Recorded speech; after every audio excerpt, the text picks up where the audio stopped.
ඔයගොල්ලෝ දැනගෙන හිටියද මෙන්න මේ පුංචි වයර් එකෙන් ඔයගොල්ලන්ගේ බයික් එකේ තෙල් ඉදිරි කරන්න පුළුවන් කියලා. එහෙනම් මේ වයර් එකයි තෙල් අතර තියෙන සම්බන්ධය දැනගන්න මේ වීඩියෝ එක වෙනකන් බලන්න.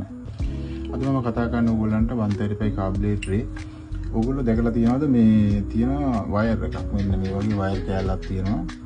ඒ වගේම මේකේ මේ පොඩි කෑල්ලක් තියෙනවා බටන් එකක් මේ පොඩි නොබ් එකක් තියෙනවා මේකට ගහන්න.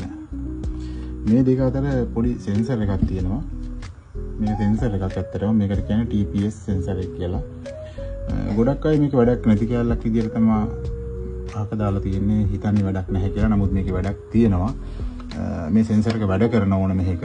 ගොඩක් අය හිතන්නේ මේක වැඩ කරන්නේ නැහැ කියලා. නමුත් අද මම ඔයගොල්ලොත් එක්ක මේ වීඩියෝ එක කතා කරන්න යන්නේ මේක දන්න අය ගොඩක් ඉන්නවා. නොදන්න අයට තමයි මම මේ කතා කරන්නේ. මේකෙන් කතා කරන්නේ අද මේක කොහොමද වැඩ කරන්නේ කියන එක. මේකේ ප්‍රධානම කාර්යයක් තියෙනවා. ඒ තමයි මේකෙන් තමයි මේක CDI එකේ මේ ක්ලිප් එකට තමයි සම්බන්ධ වෙන්නේ. මේ ක්ලිප් එකට සම්බන්ධ වුණාට පස්සේ මේකෙන් කරන්නේ පොඩි සිග්නල් එකක් දෙනවා මේ CDI යුනිට් එකට. ඒකෙන් කරන්නේ මේකේ ප්‍රධානම කාර්යය තමයි ඉග්නිෂන් එක ඇඩ්වාන්ස් කරන එක. ඉග්නිෂන් ඇඩ්වාන්ස් කරන්න තමයි මේක මේ හදලා ඉවලා තියෙන්නේ. මේක ගොඩක් දෙනෙක් දන්නේ නැහැ. මේකෙන් වෙන කාර්යය මොකක්ද කියලා. ඒ නිසා මම අද ඔයගොල්ලන්ට මේක කියලා දෙන්නම් කොහොමද මේක වැඩ කරනවද කියලා බලාගන්නේ මේක කොහොමද ක්‍රියාකාරීත්වය වෙන්නේ කියලා. සාමාන්‍යයෙන් මේක අපි ගලවලා ගත්තොත් එහෙම මේකේ වැඩ කරනවද කියලා අපි චෙක් කරන්නේ. මේකට අපි CDI එක වදින පැත්තට මේ වගේ පොඩි කේබල් එකක් ගහලා එතකොට මේකේ අවුට් එකට අපි මේ වගේ පොඩි ටෙස්ටර් එකක් අමුණලා මෙන්න මේ වගේ අමුණලා ටෙස්ටර් එක මෙතන තියලා අපි මේ කෑල්ල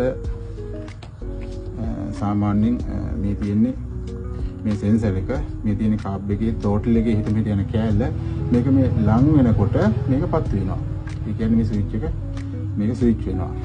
මේකෙන් තමයි පණිවිඩය යන්නේ. මේක කෙලින්ම යන්නේ CDI යුනිට් එකට. CDI යුනිට් එකෙන් ඉග්නිෂන් ඇඩ්වාන්ස් කරන එක තමයි මේකේ ප්‍රධාන කාර්යය වෙන්නේ. එතකොට අපි බලමු සාමාන්‍යයෙන් අපේ යතුරු පැදියක නෝමල් යතුරු පැදියක සාමාන්‍යයෙන් ඉග්නිෂන් ඇඩ්වාන්ස් වෙන්න නම් ඒක ඇඩ්වාන්ස් වෙන්නේ RPM එකට අනුකූලව.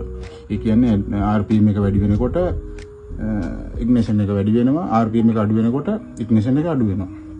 එතකොට මේ කාර්යයේදී එන ගැටලුව තමයි RPM එක වැඩි වෙනකම් ඉන්න ඕන, එන්ජින් එක වැඩි වෙනකම් ඉන්න ඕන, ඉග්නිෂන් එක ඇඩ්වාන්ස් වෙන්න. නමුත් මෙතනදී කරන්නේ ටෝටල් එක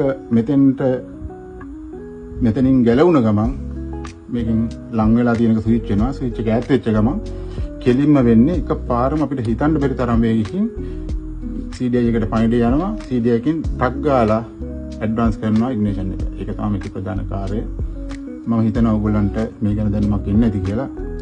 ඒ හින්දා මේක දන්න කට්ටියට නෙමෙයි කතා කරේ. නොදන්න කට්ටියට දන්න කට්ටිය කලබල වෙන්න ඕනේ නැහැ. එහෙනම් අද වීඩියෝ එකෙන් අපි ගිහිල්ලා එන්න.